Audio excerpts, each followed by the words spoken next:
para instigar você, tá? Inclusive foi isso que me eu já contei aqui para vocês, como o público é rotativo, né? Vou falar mais uma vez. Foi o que me levou para a teologia. Foi uma resposta ignorante do meu pastor. Eu achei que ele foi grosso mesmo. Depois você apaga isso aí, viu, André? Ele pode ver. Eu estava estudando o livro do Antigo Testamento, que eu gosto, e eu vi alguma coisa sobre festa das trombetas, festa dos tabernáculos, essas festas que o judeu adora fazer festa, né? Até funeral eu faço festa. E aí eu falei assim, pastor, você tem alguma coisa da festa dos tabernáculos, ou da festa das trombetas? Você tem alguma coisa das festas? Tenho. Eu falei, você poderia me emprestar? Não. Não precisa não. Você vai ficar dependendo de mim até quando? Corre atrás das suas coisas.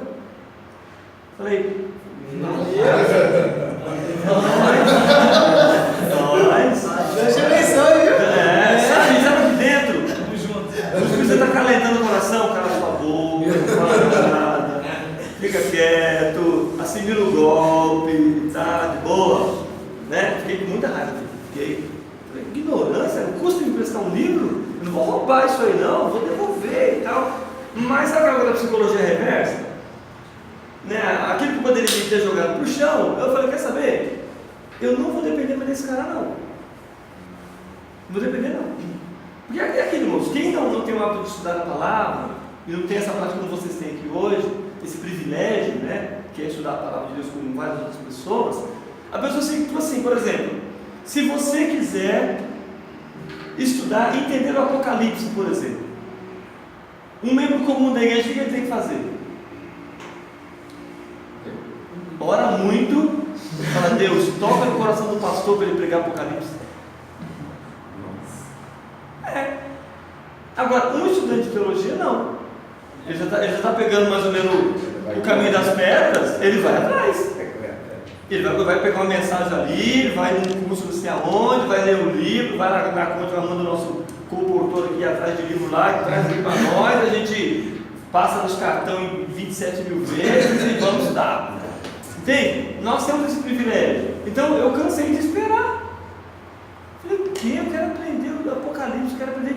Tem que esperar o pastor pregar? Não, vou correr atrás. Ou seja, eu usei aquilo para poder me impulsionar. Então é isso que eu estou perguntando para vocês. Quando você vê esse tipo de coisa, né, por exemplo, que nem a questão do dilúvio, o que você, assim, gostou ou não gostou do material? Achou interessante ou não achou? Irmão, por exemplo, eu pastor, né, vou confessar seu pecado, viu? Você vai para o céu, não vai para o inferno. Eu não gosto de geografia. Para mim, ó, se não tiver, não tem problema, porque Deus vai bradar do mesmo jeito.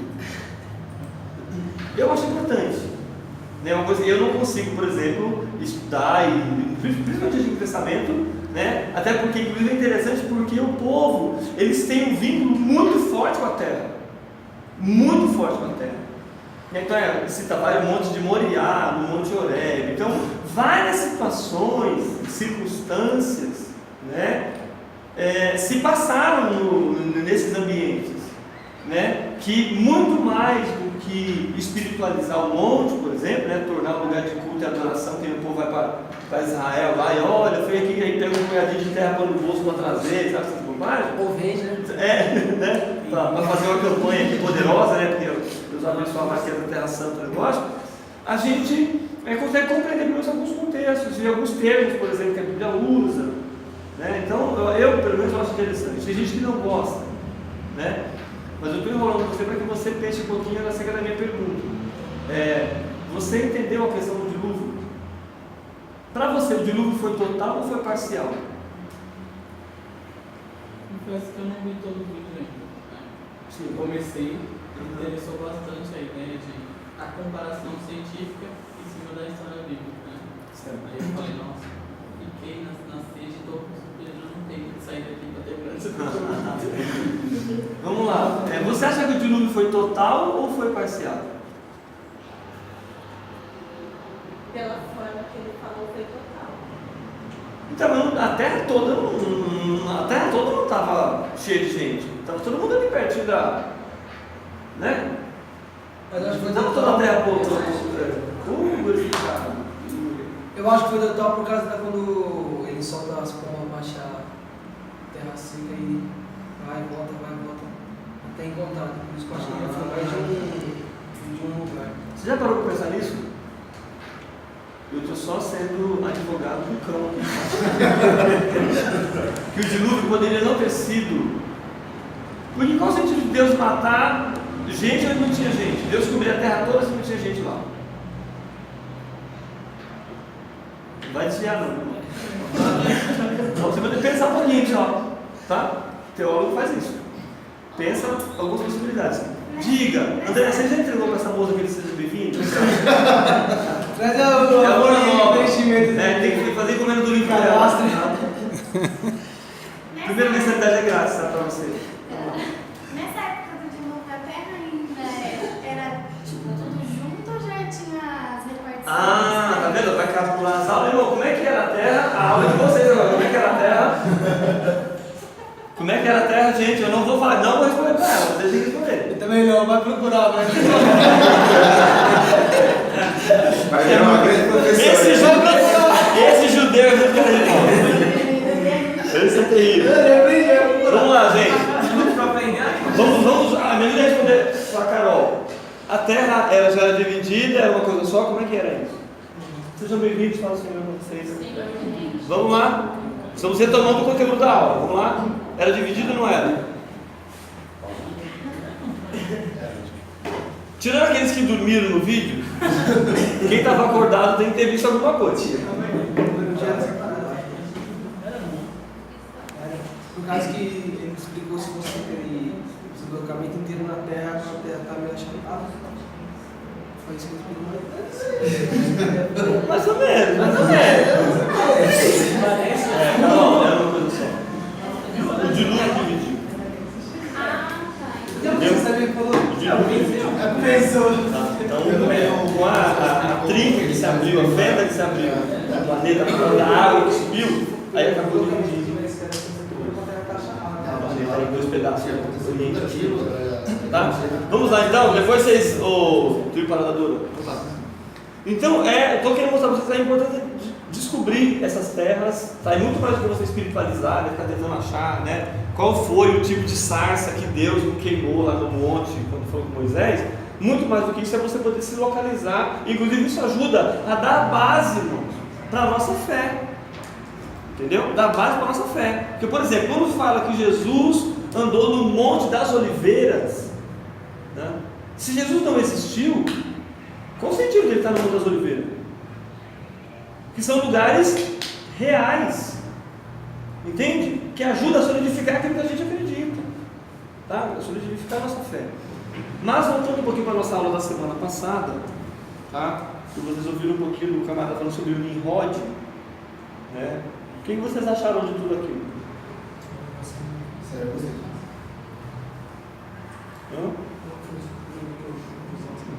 Conversa com todo mundo, vocês três aí, por favor. Eu não vi semana passada. Vamos lá, diga. Vamos lá, gente. Vocês têm que pensar por conta própria, não posso pensar por vocês. Eu fiquei assim, por exemplo, eu trabalho em escola e nós se comemora essas datas comemorativas que nem a Páscoa. Então, para mim foi algo, além, tipo, você tem que trabalhar porque faz parte do processo aí, você não pode. Entendeu? Então, tipo, não adianta falar que vou colocar um cordeiro, não vai funcionar. Tem que colocar o pelinho, a gente tem que colocar pegada. É tudo isso. Aí você começa a ver, eu fiquei pensando, meu Deus, como que eu vou trabalhar o ano que vem? Porque isso é uma mentira. Porque eu sei da verdade. E como que eu vou falar para as crianças que isso é uma mentira, que isso é, por trás disso tem um monte de demônio, de coisas pagãs que a gente, nem eu mesmo sabia que era tão sério. Então, daí eu fiquei, gente, que assustada. É complicado. Pode ser. No caso disso, que nós estamos aprendendo aí, ele é a base de todo o paganismo que tem até hoje. Daquele tempo de lá até hoje e futuro ainda. Exatamente. Então é a base que começou então muito mais do que uma pessoa, né? Até o autor lá, o Wilson Porte, ele coloca que não é o Nimrod, não é nem o nome, né? é mais uma espécie de postura, né? Aquele que se rebela, que está contra, né? Então a Bíblia traz aquele pensamento, aquela frase, né? Poderoso caçador diante do Senhor, por exemplo, né? Não era um diante, assim, olha, ele era um homem de Deus, que Deus usava ele para caçar os coelhinhos, né? É o cara que peitava Deus mesmo, né? Escravizava pessoas e tal, tá?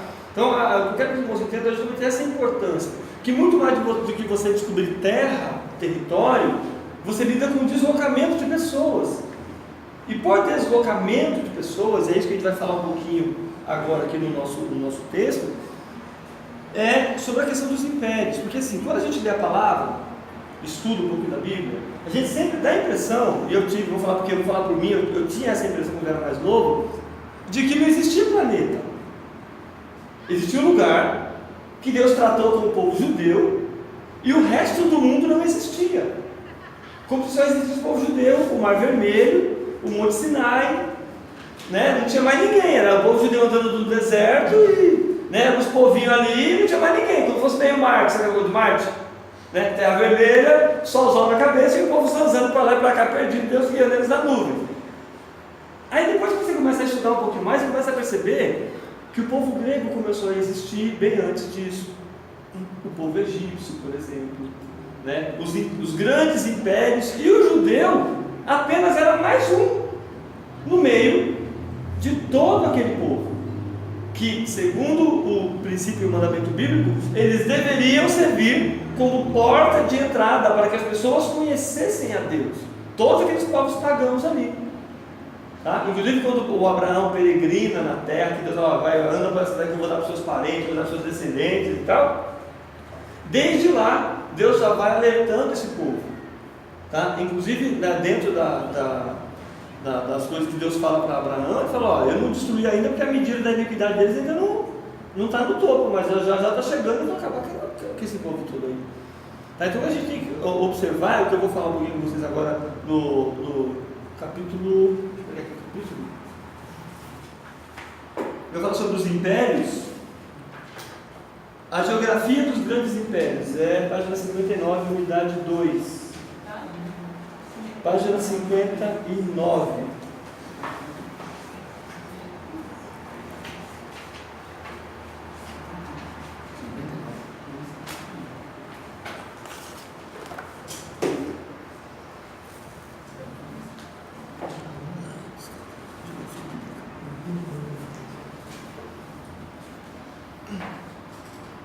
Então nós temos aí praticamente 4 ou 5 grandes impérios que conviveram, tá? Ou que tiveram algum tipo de relacionamento e influência, inclusive, tá? Com o povo judeu. E daí o fato da gente ter que estudá-los um pouco e compreender um pouco do que eles fizeram e colocaram para o mundo. Deixa eu só achar aqui.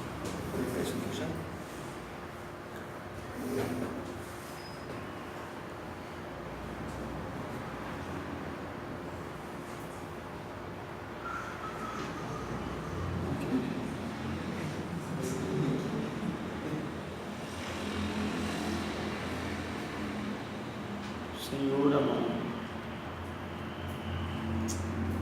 dá bênção, tudo resolve. Página 59. Os vizinhos de Israel, os povos vizinhos. O mundo, desde seus primórdios, sempre foi palco para a ascensão, desenvolvimento e decadência de grandes impérios mundiais que se sucederam. Os impérios, na maioria das vezes, despontavam-se militarmente. Acharam onde eu estou aí?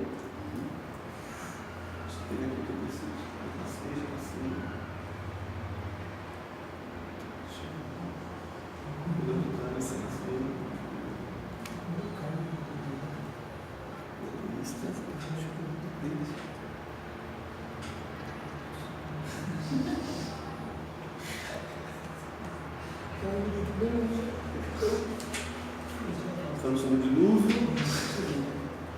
os dias do deserto, também, processo corte,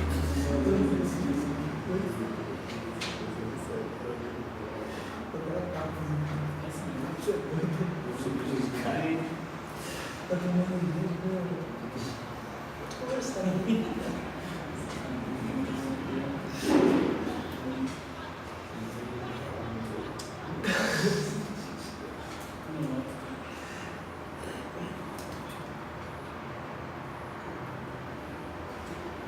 Aqui, os grandes impérios. Vamos lá. Os impérios, a maioria das vezes, explotavam-se militarmente, dominando e subjugando outros povos mais vulneráveis. Era comum os povos subjugados pagarem altos impostos para seus dominadores, perderem o direito sobre sua terra e toda ou parte de sua produção, colaborando assim para o fortalecimento imperial. Tá? Isso aqui é uma coisa antiga, esse comportamento dos impérios. Isso não acontece mais hoje. Ou acontece? Acontece ou não?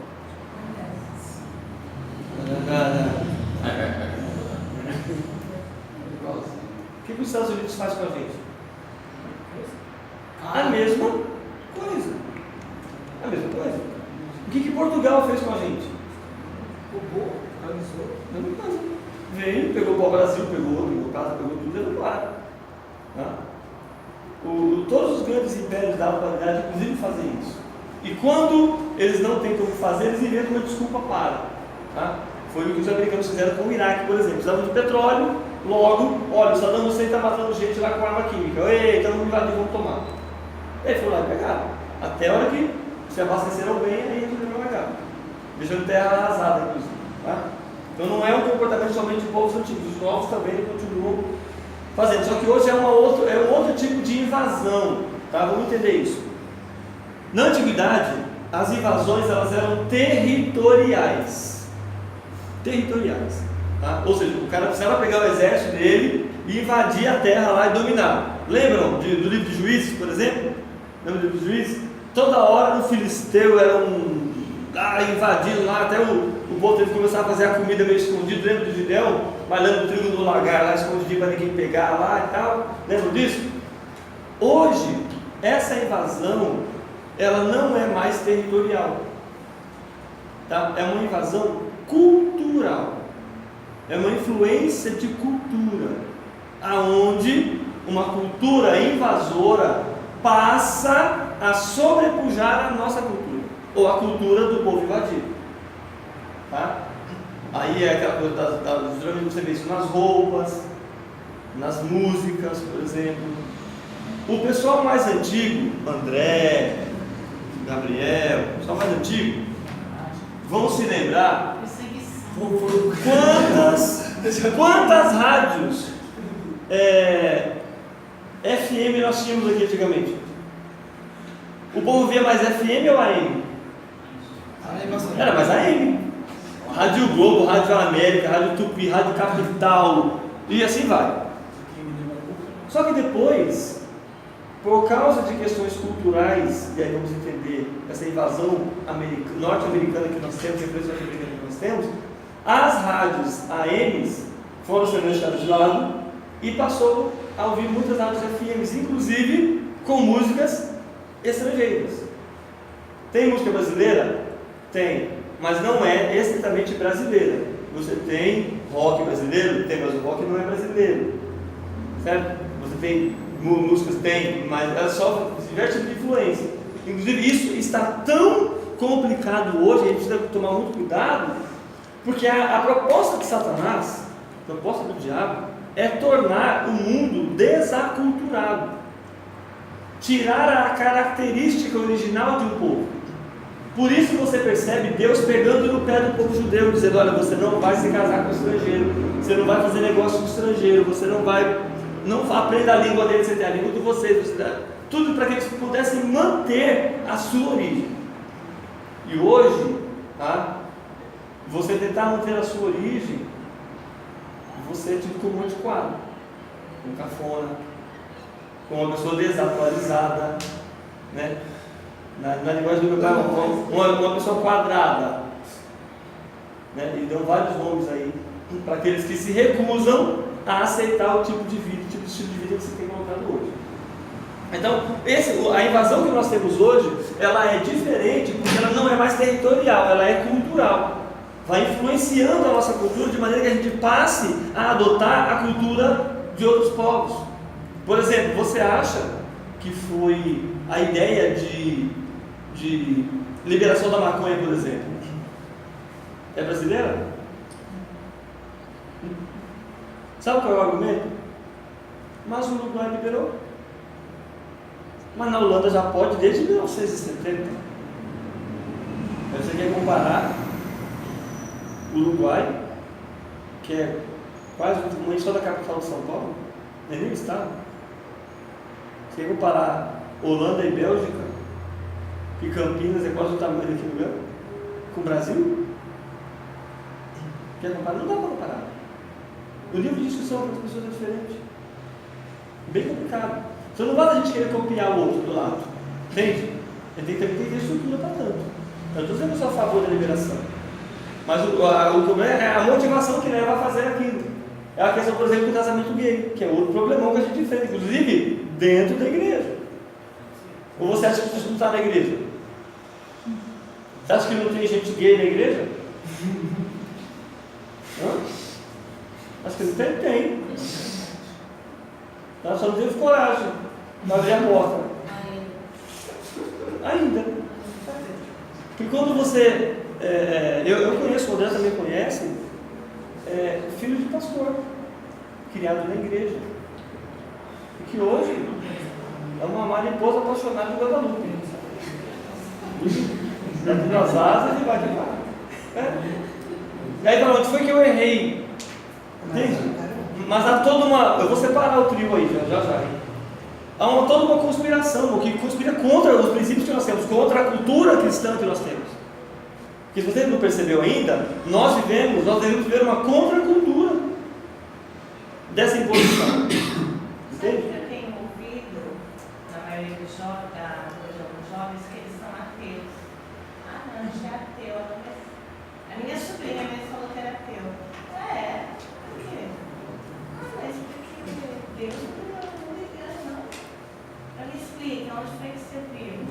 Não, mas é porque outro dia eu assisti uma reportagem na Globo, então, aí lá vai eu rezar a missa dela. Aí ela falou assim pra mim, aí eu falei, expliquei, nunca mais ele me perguntar, mas toda vez que eu vou pegar a Bíblia, a gente vai ler a Bíblia, porque assim, você tem que confrontar um ponto que eles não vão ter mais argumento. Porque se eu não tiver argumento para falar com ela vai achar que ela está certa. Então, a grande questão, irmão, é porque os argumentos que eles usam não são argumentos válidos. Não. Então, hoje, por exemplo, eu dou aula para alunos. Eu fui na igreja de Itaquera semana passada, num culto lá. Essa igreja não tem de perto do Parque do Carmo ali, tá famosona. E eu encontrei lá uns catatal que eu dou aula lá. Você falei, sabe aquela coisa? Vira para lá esse negócio aí, assim, misericórdia, hein? Se o povo está vindo para a igreja, tá bom. Aí cheguei e falei, tudo bem, professor, você por aqui? Eu falei, eu vivo nesse meio aí e tal, beleza. Estou estacionando o carro ontem na porta da escola, fui entrar, o portão lá fechado. Aí está vindo uma sujeita, que estava no culto, e que faz parte da pior sala da escola, né? Ela e não sei se é o irmão, né? Mas pensa numa pessoa que assim, que tem que mudar de nome rapidinho, porque não fala que é crente não. Não, a cada 3 palavras, 5 eram palavrão. E estava lá na hora do louvor. Erguei as mãos e dá glória. Eles vão fazer distinção da cultura santa do reino com a ímpia. Então a igreja, infelizmente, o espaço cristão virou apenas mais um point. Antes ele ia para o boteco, agora é para a igreja. Eles vão socializar. Isso, vamos fazer uma socialzinha ali. A gente encontra, marca no Face e se encontra lá na igreja. Você vai, hoje eu não vou. Ah, eu estou cansado, acho que hoje eu não vou não. Também não. Tem boate também. Oi? Desculpa. Boate gosta. Então. Onde usa umas fitinhas para fazer solteiro, que é casado, dá disposição. Jesus. Então, aí complica mais ainda. É difícil. Está bem complicado. Tá? E aí a gente lida com uma geração que não gosta de ler. Oi. Entendeu? Que não gosta de ler. Nada. Então assim. As coisas não são importantes. Então, a Bíblia, para eles, eu tenho um filho de 15 anos. E a alegria dele é falar que a gente não vai para a igreja. Pastor, irmão, criado na igreja, consagrado, né, circuncidado ao 8º dia, batizado lá batizei, crismei, comando figurino. Essa semana ele perdeu o acesso ao telefone porque minha esposa foi para o culto sozinha e ele não foi. Ele foi com criança de 2 anos de idade, que é o irmão dele mais novo. Eu cheguei na escola e estava bonitão na televisão, com as 4 rodas para cima. Eu achei, a mãe foi, ele não estava afim. É isso. Só obrigado a ouvir que ele não estava afim de ir para o culto. Não, é o espírito de hoje. Entendeu? Eu não estou afim de ir para o culto, não. Hoje não estou legal. Bom, você me deu graça. Eu só tirei o celular dele, não cortei o braço. Para voltar. Vamos voltando para o nosso conteúdo. Então a gente tem toda essa questão cultural que a gente não pode ignorar. Que é essa invasão, que anteriormente, como a gente vai citar aqui, era uma invasão, ela era primeiro territorial, depois cultural, principalmente na Babilônia, que a gente vai ver daqui a pouquinho. Principalmente na Babilônia, e depois o Império Grego fez isso de uma maneira espetacular. Tá? Mas a invasão primeira ela era de dominação, porque era questão de riqueza. E por que questão de riqueza? Já falamos isso na primeira aula aqui. Lembra qual é o nome daquela região ali que o povo judeu está estabelecido? Mesopotâmia, mas tem outro nome, ali de Palestina. Crescente fértil. Era a principal rota, tá? O principal espaço de terra aonde se plantava, como diria o Pero Vaz de Caminha, em se plantando tudo dá. Tá? Então, toda a caravana que passava era aqueles campos verdinhos, muito deserto longe, primeira coisa meio oásis, sabe? Muita coisa boa. Falei, não, vou tomar isso aqui. Isso aqui é nosso, justamente esse território que Deus preparou para o seu povo. Então eles viveram, né, cercados de gente, de vizinhos, crescendo, né, com o olho gordo em cima da terra deles. Daí esses conflitos. Tá? E aí, vamos para a nossa primeira conversa aqui. De acordo com a história, os grandes impérios começaram a surgir entre 2360 a 2180 a.C. com os acadianos. Os impérios normalmente surgiam após o domínio de técnicas da agricultura, gerando assim um crescimento econômico, e também após manusear algum tipo de técnica militar ou manuseio de algum metal para a fabricação de armas de guerra, que foi o caso inclusive dos filisteus. Tá? Por que o povo judeu apanhava do filisteu? Tá? Porque o filisteu dominava a arte do ferro, tá? E o judeu não.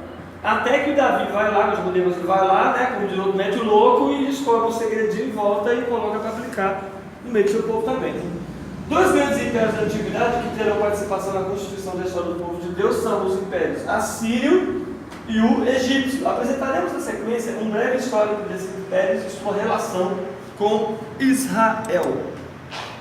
A história do Egito tem início por volta de 3150, né, um período muito anterior à permanência de Israel sob seu domínio. É extremamente importante conhecer essa história, principalmente para o entendimento do contexto bíblico. O Egito, localizado no continente africano, tem algumas fronteiras aí que não precisa ficar lendo, a gente não tem um mapa aqui para fazer referência.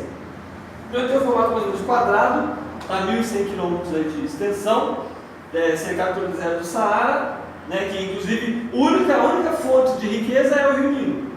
Inclusive passou uma matéria no Fantástico sempre sobre o Rio Nilo, vários países que ele atravessa ali e tal. É a fonte de riqueza. Então, por quê? Na cheia do rio, ele enche, transborda, né, faz a terra ficar molhadinha, o povo planta, colhe, acabou o negócio, acabou a brincadeira. Não tem mais cheia, não tem o que fazer. Tá? Eu tenho uma perguntinha para fazer para vocês. Por que não há registros assim, históricos, conhecidos, muito conhecidos, da permanência do povo judeu no Egito? Será que o povo judeu não está lá? Não esteve lá? Eu vi uma vez naquele canal do Cristo, não sei se é verdade, que eles falaram assim que o rei na época ele ficou tão envergonhado, o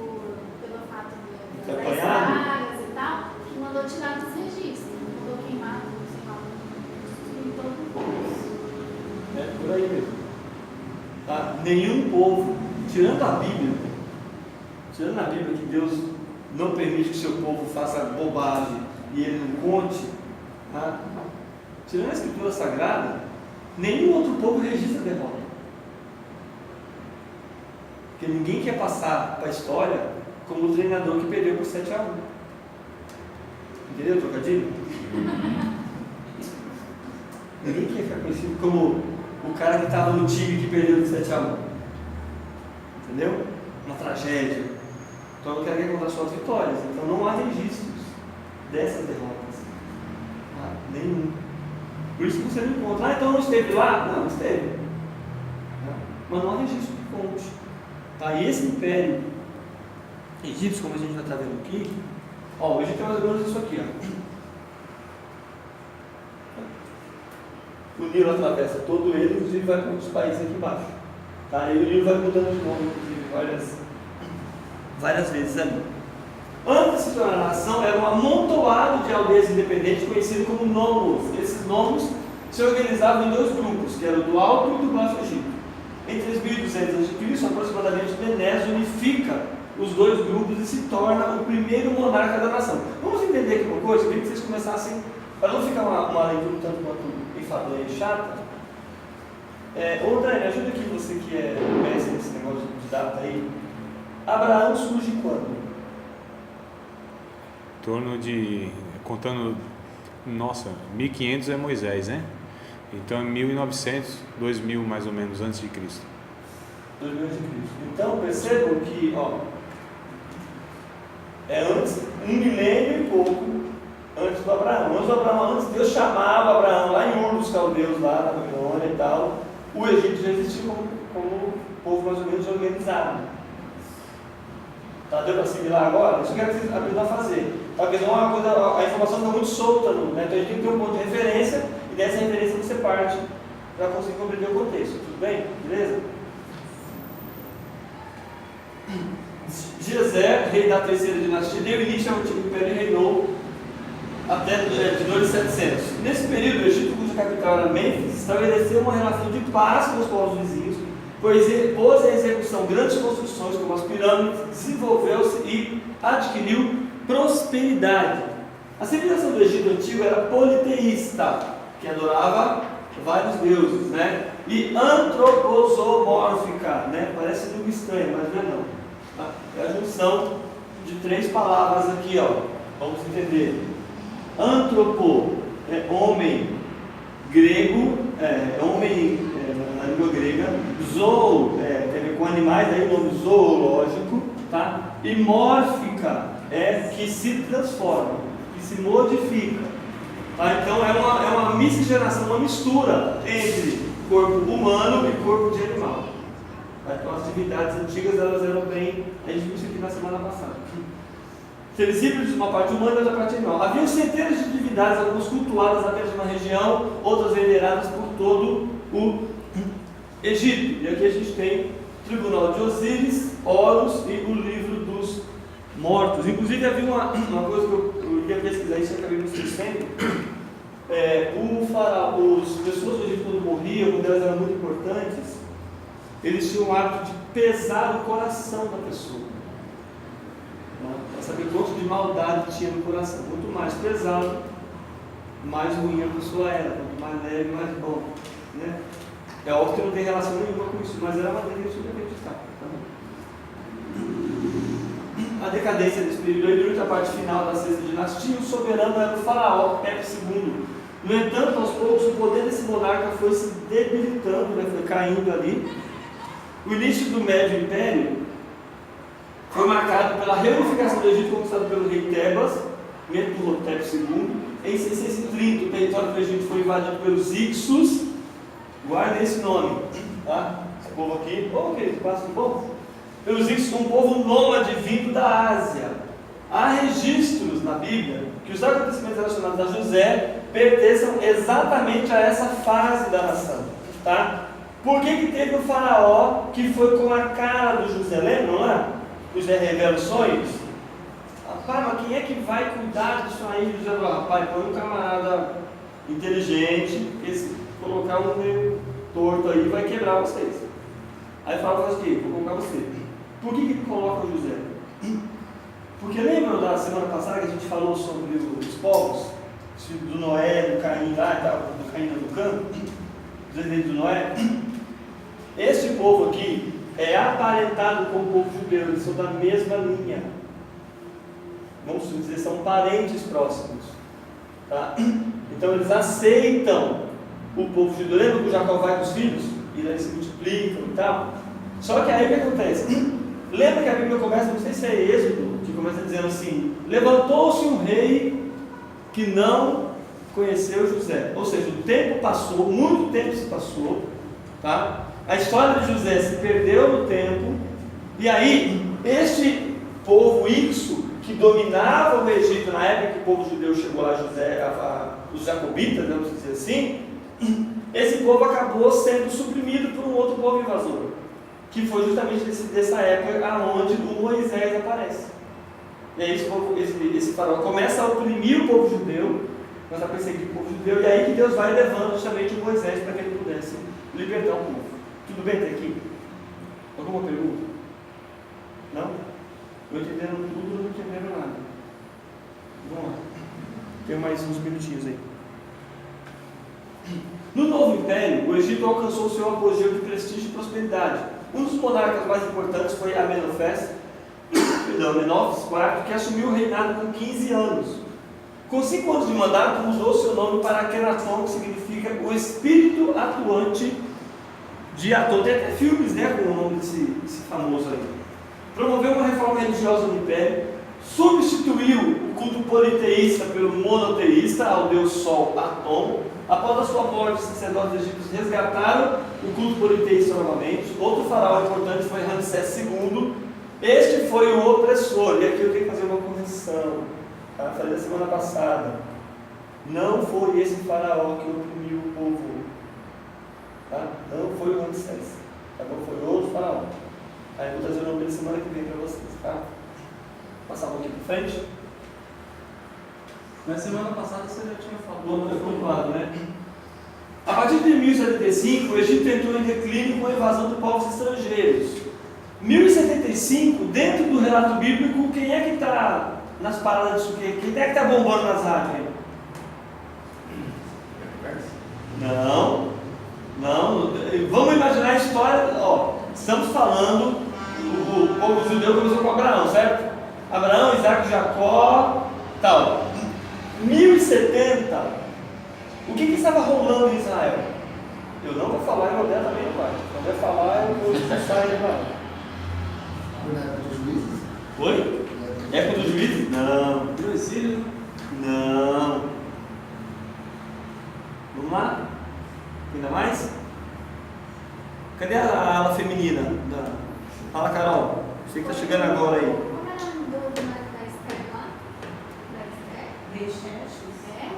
Não. Aí era o juiz. Não, aí foi depois. Não, foi depois da minha. Aí foi depois de Império Medo-Persa. Vamos lá. Isso aí era um. Você tem que pontuar isso aí, meu povo.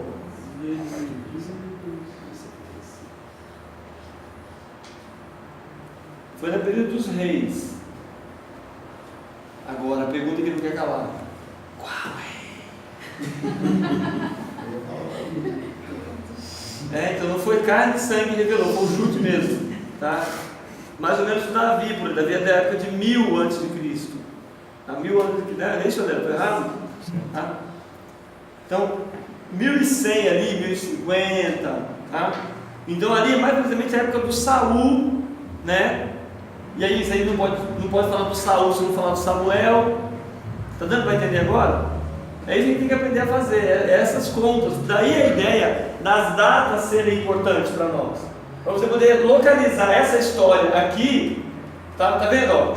A gente tem-se a impressão de que quando o povo saiu do Egito e caminhou pela terra lá, nos 40 anos do deserto, Deus acabou com o Egito e eles não existiram mais no mundo. Entendeu? Não, eles existiram sim. O império subiu, desceu, cresceu, aí surgiu aqueles faraó, todas aquelas cabeças de coisa lá, e politeísta, monoteísta, e a história do judeu acontecendo lá, mas a deles também estava acontecendo aqui. Tudo bem? Está dando para compreender o que a gente está falando? Essa é a proposta. Então você conseguir assimilar histórias de pessoas comuns com o povo judeu. Tá? Para não imaginar que, né, o judeu era um biscoito para o judeu, só tinha para o judeu e o resto do mundo não existia assim. Tá bom? Beleza? Vou passar mais um pouquinho aqui, eu estou acabando.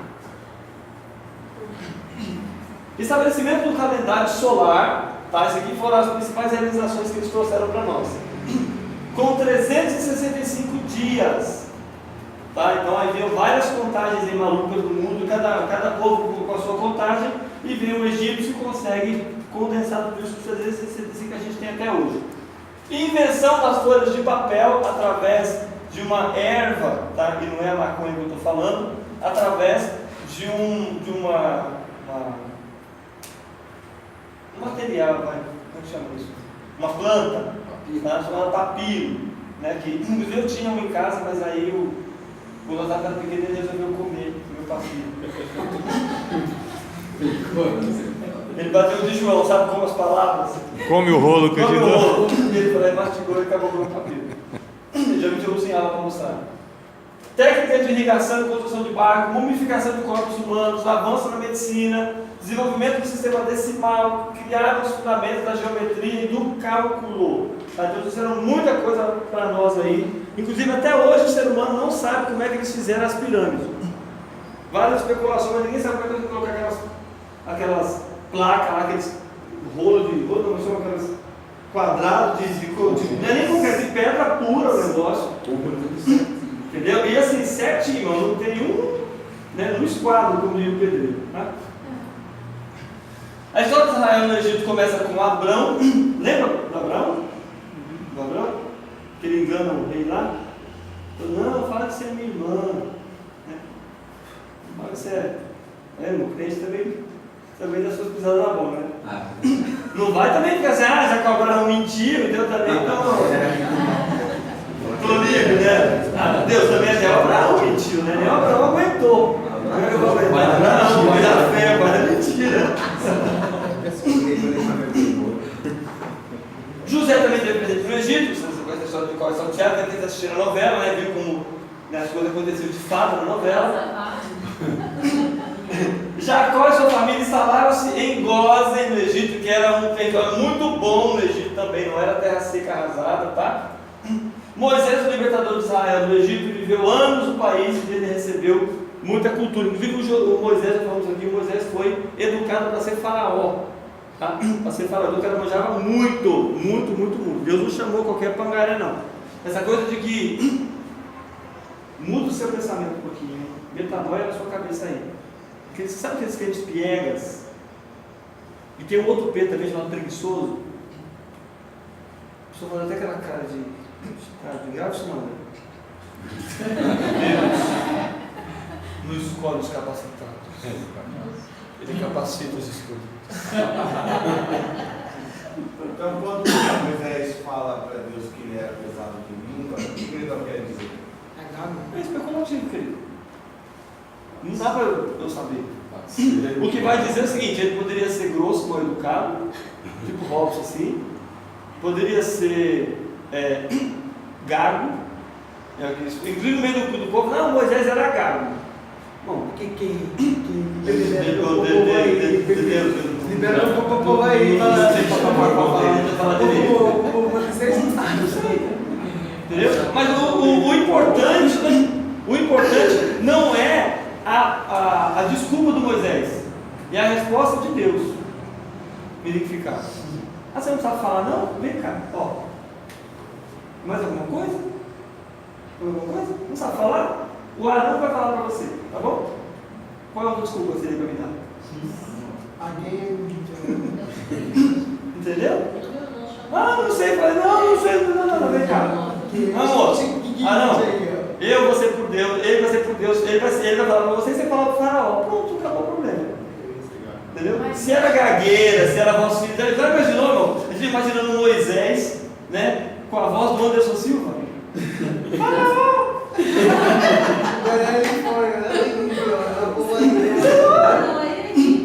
Entendeu? Mas ela fala com, né? Faraó, todo um deus, egípcio, deixa eu sair, faraó, deixa eu sair. Sei lá, cara, não tem como a gente justificar ficar. A gente vai viver especulando, né? A gente tem essas duas que as mais, né? Ou ele tinha problema de fala, né? Gagueira, alguma coisa assim, ou era meio fanho, você não era fanho. Ou então ele era um cara muito duro, né? No ato de falar, assim, isso poderia trazer mais problema do que... Sabe aquela coisa do irmão da igreja? Eu vivo isso lá na nossa congregação lá. Tem que falar com o irmão Gabriel. Como é o nome do pastor, querido? Roberto. Ah, mas também tem que falar com o pastor Roberto. Vixe. Quem vai lá falar com o Roberto? Quem vai pedir para... A gente vai precisar jogar bola sábado à noite. Gabriel, opa, é nóis! Uhul! Tem que falar com o pastor Roberto. Cancela. Alberto. Cancela, porque... Mudou até o nome, pastor. Eu não tenho coragem de falar com ele, não. Entende o que eu estou falando? Pela dureza, talvez, do Moisés. Pode ser? Pode. Como pode ser outra série de coisas que a gente não tem como afirmar. Tudo bem? Mas eu poderia estudar mais um pouco e ver qual é o que o hebraico diria. Mas assim, isso que eu ia falar, mas às vezes, será que na tradução também não está falando outra coisa? Então, e aí, mano, a gente vai ver outro problema. Não existe interpretação fidedigna.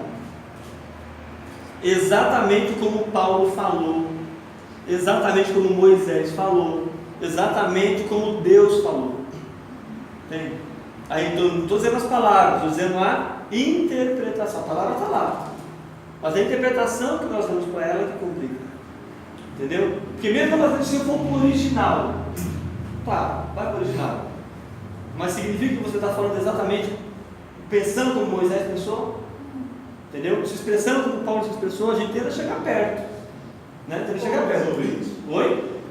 Como tentar resolver isso? Não resolve. Não tem como. Não resolve. Aí entra o fato da pessoa ser controlada pelo Espírito Santo de Deus na vida dela, que vai dar o discernimento mais próximo do que precisa.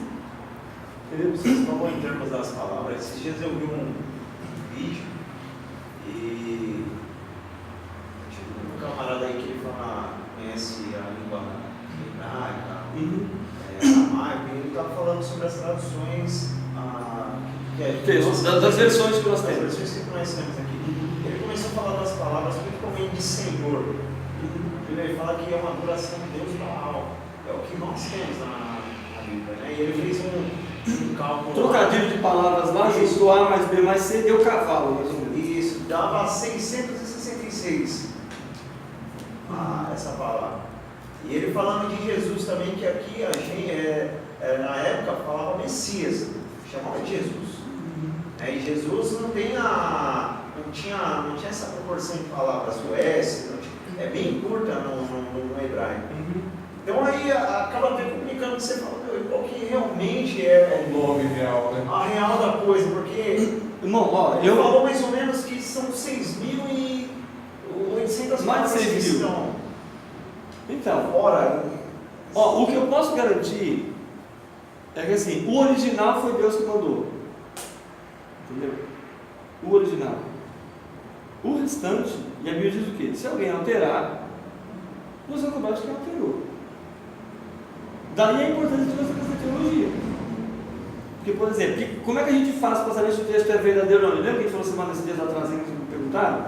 Vamos pegar os textos mais antigos, certo? Os mais antigos, e aqueles que estão mais parecidos. Entendeu? Aqueles que as palavras são mais. Aí você consegue ter uma compilação de textos. Olha, esses aqui pelo menos são da mesma época, da mesma data. Aí você vai pegar, falar do José, que também fala a respeito. Você vai pegar o fulano de Cesaré, você vai pegar um monte de autores que eram contemporâneos e que falaram a respeito daquele fato. E aí você fala, então isso aqui pelo menos é crível, de se acreditar e de se crer. Entendeu? Por exemplo, cada um dos apóstolos, e aí vamos ficar aqui, Marcos, Lucas, João e Mateus, contaram acerca da vida de Jesus. Não contaram? Eles usaram a mesma palavra? As mesmas palavras? Não, usaram os mesmos fatos. Certo? Os mesmos fatos. Mas cada um contou da sua maneira. Isso invalida o fato? Não. Tá? É aquilo que a gente vê aqui, por exemplo. A gente está chegando aí na rua, acontece um acidente. 4 irmãos daqui viram o acidente. Vai conversar com cada um. Teve uma visão. O que não indica que o acidente não aconteceu. Aconteceu. Mas porque teve justamente um ponto de vista. Até porque, na linguagem da psicologia, os olhos veem de onde os pés pisam. Da ideia de ponto de vista. Eu estou olhando daqui. O que eu vou falar da avenida é de acordo com o que eu estou vendo aqui. Talvez o irmão aí vai falar outra coisa da avenida. Da mesma avenida que eu estou vendo daqui. Entendeu? Então, essa questão das versões, sim. Por isso que um bom estudante da palavra nunca fica com apenas uma versão. Pega 2, pega 3, pega 4 e vê aquela que a visão fica maior. A gente aprende isso quando fala, homilética e hermenêutica. Tá? Por exemplo, se você vai contar a história da multiplicação dos pães, lembra? Dos 5 pães e 2 peixinhos lá que o pessoal do 4x1 inventou uma historinha lá mentirosa para contar. Quando você tem aquela história, não dá para você contar essa história ignorando o antes e o depois. Fica só com a história. Você tem que ler essa versão do livro de Mateus, essa versão do livro de Marcos, essa versão do livro de Lucas e aí no livro de João. Aí você vai ter uma ideia geral do que a história está falando. Senão você vai falar apenas do ponto de vista do Mateus. Apenas do ponto de vista. Tá? Por exemplo, você pega um texto bíblico que diz que tinha um cego. O livro de Lucas já fala que eram 2 cegos. Ah, então a Bíblia entrou em contradição, esse texto não é verdade. Eu falei entrando e saindo. Eu falando, não só entrou, mas ele entrou e saiu. Ele subiu e ele desceu. Né? Depende de onde você estiver. Se eu estiver embaixo, ele subiu. Entende? Então, tem todas essas nuances que a gente não pode ignorar. Tá? Então, assim, eu tenho que analisar todo o contexto, a posição que esse rapaz toma, totalmente equivocada, até porque, irmãos, a questão não está apenas no nome, entende? Está na pessoa. Está na pessoa. Tá? Há uma passagem do livro de Atos, não sei se é 17 ou 18, onde é que eles sabem de cor? Lembram que tem uns rapazes, os discípulos estão fazendo um monte de milagre ali na Ásia Menor. Aí chega um camarada lá, fala assim, rapaz, eu quero esse negócio para mim aí. E aí tem um outro que está endemoniado, aí ele chega e fala assim, ó, eu te expulso em nome de Jesus que o Paulo prega. Aí o capeta, aí eu acho que foi daí que aquela igreja lá, planetária, sabe? Que eu não vou falar que é universal. É daí que eles tiraram aquela ideia de entrevistar, eu acho. Porque o que o capeta fala?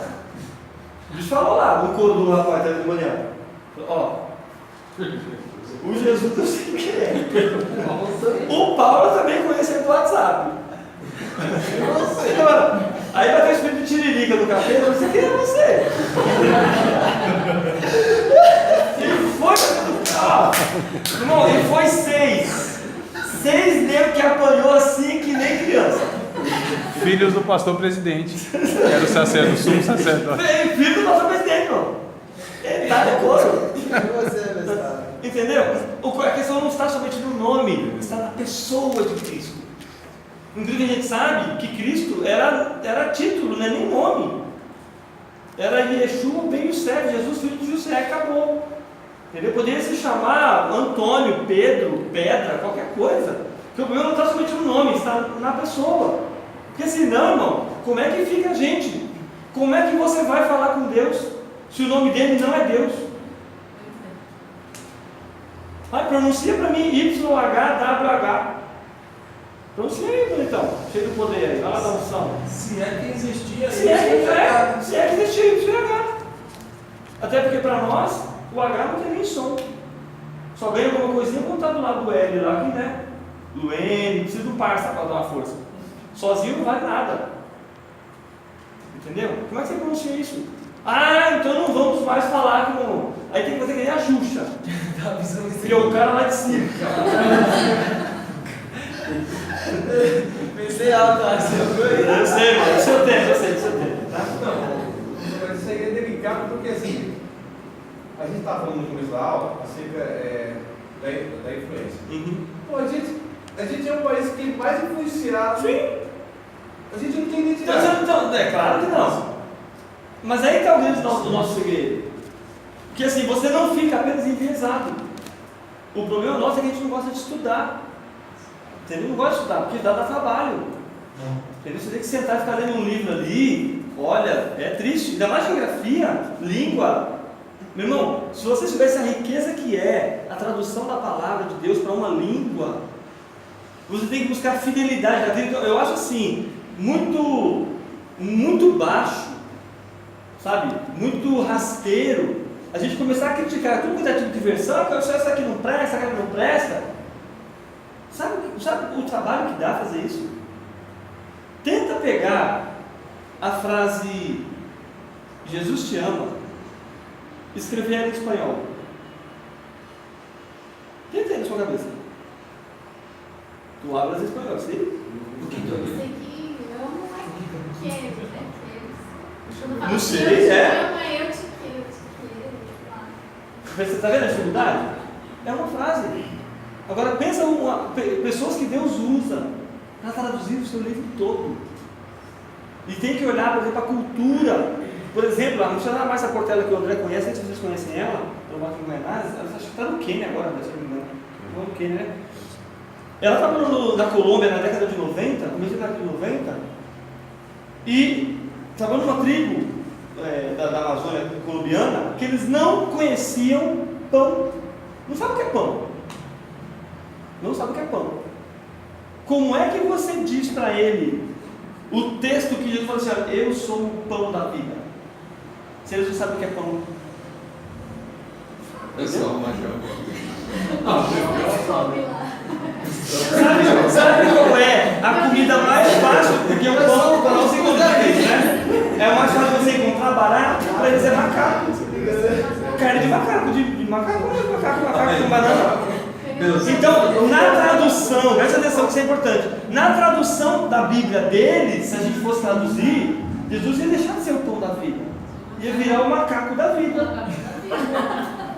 É uma questão cultural, gente. Eu sou a carajé da vida. Entendeu?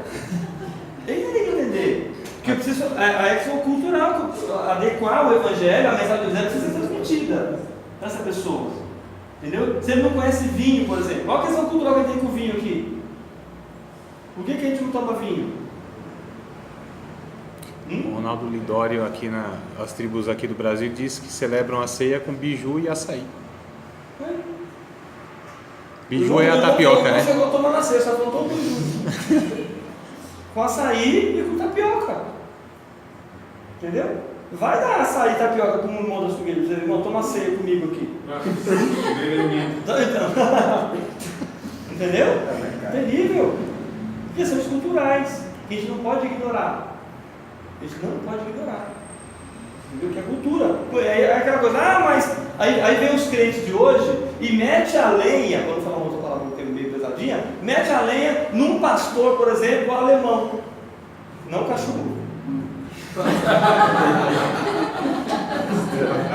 O pastor alemão, ele fala latim, né?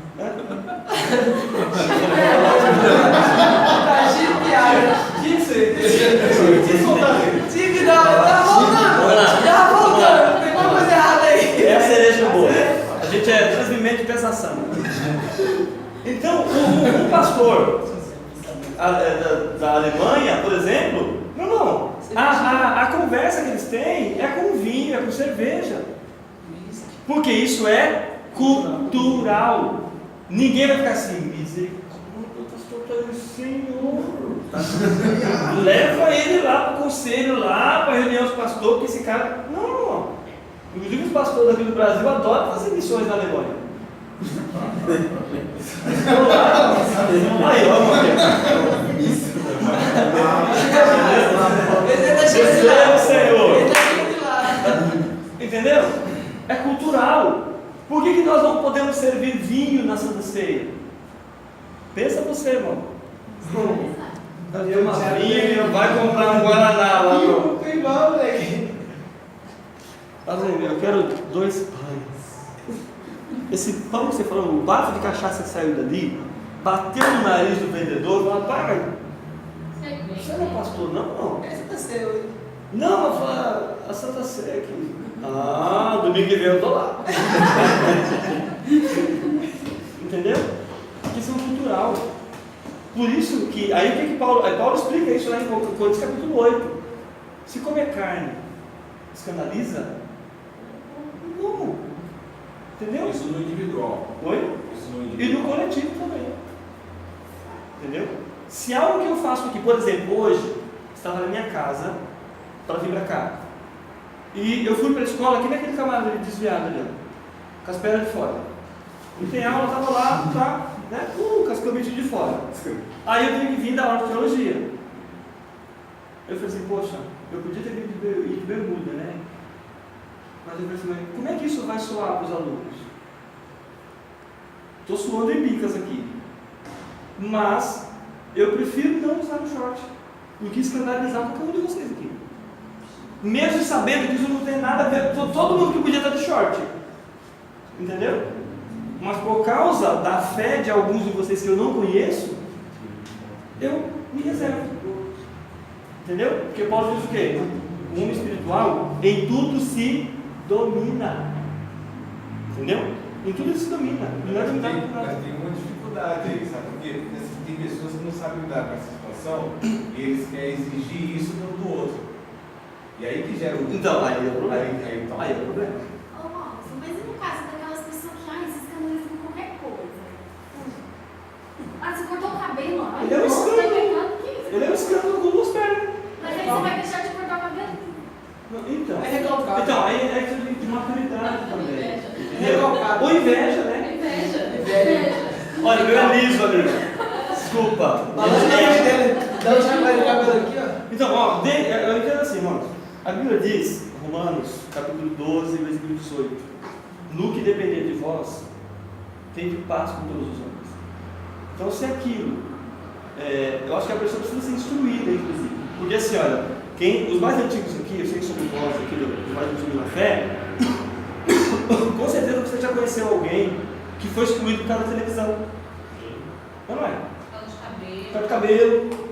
Eu vi moças da igreja, bonitas, assim, porque aquela rapaziada, aquela moça para casar mesmo, assim, ó, mano, estourei no norte, desviada, porque abalou a franja. É isso. É sério, é sério. Verdade. Barba assim que nem a sua, assim, de judeu, assim, ó. Isso não belém mais não, belém pode ser assim, não. Entendeu? Então é uma questão cultural, que a gente imaginava que era santidade, transformava isso em santidade. Eu sou de uma época, eu entendo que eu sou velho mesmo, não tem problema nenhum, eu admito isso. Os pastores entravam na igreja com uma pastinha e um chapéu. Era honroso o cara entrar de chapéu. Ele entrava, tirava, e aí trouxe a grande celeuma, entende o celeuma? A grande encrenca, desavença, por causa da indumentária, do terno, que na década de 30, 40, era sinônimo de autoridade, de respeito. Entendeu? Hoje não.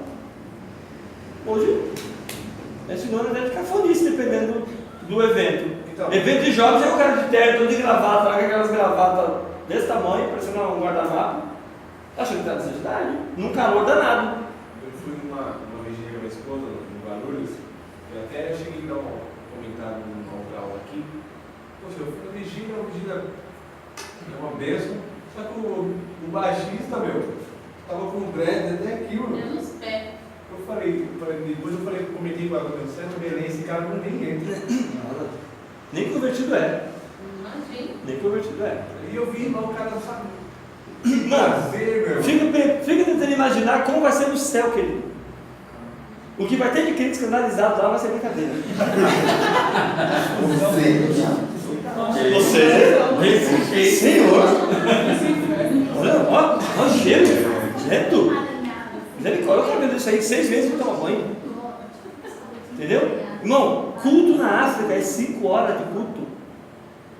Pensa esses negão da eternidade, irmão. Só não vou nem falar, o André está gravando, não vou pagar esse vídeo. Tá? O que? E aquelas roupas, irmão. E não entra no detalhe. Eles não têm vergonha como a gente tem. Onde tiver que dançar, eles dançam mesmo. Tem que quebrar, requebra mesmo. Tem que fazer os vocais, eles fazem mesmo. E vamos que vamos. Pirei na baratinha. Entendeu? Pensa a eternidade, irmão. diante do Cordeiro, todo mundo cantando, louvando a Deus ali. Como é que não vai ser esse culto? Até porque não vai ter dia, não vai ter noite, vai ser uma coisa só, então não tem hora para acabar. Tá? Então vai ser uma coisa linda. E é isso que Deus esperava. De toda a terra, louvando a Ele, cada um na sua língua, do seu jeito, da sua forma, sem impor isso às pessoas. Tudo bem? Então, nós vamos falar sobre cultura para você poder entender a questão geográfica. Tá? É o grande problema que a gente tem de querer impor. A nossa cultura cristã é o que você confunde, tá? Cultura com costume, doutrina, a palavra de Deus, o costume. Tá? Cansamos de ver isso aí nas igrejas. Tá? É a igreja do véu, é da roupa, é da saia grande. Aí a pessoa esquece que o mesmo tamanho do vestido que ela está usando é o tamanho da língua que ela tem. E todo mundo quer dar certo. Todo mundo dá certo. Entendeu? Aí o jeito de cumprimentar é assim, não é assim, você não pode isso, não pode aquilo, não toque, não prove, não manuseie. Entendeu? E assim a gente vai fechando a porta para as pessoas se converterem e aceitarem o Evangelho. Porque eles acabam imaginando que ser crente é ser careta. O mundo pensa que a gente é ignorante, que a gente não sabe ler, que a gente é burro. Entendeu? Mas é fruto de quê? Da gente mesmo. Ser crente é servir uma lei. Né? Isso é isso. Eu Não vou ser movido pela cabeça de na lei. Tudo bem? Tá, são 9h30. Tá, eu vou encerrar a aula por aqui. A gente vai continuar na semana que vem. Semana que vem não, desculpa, em janeiro.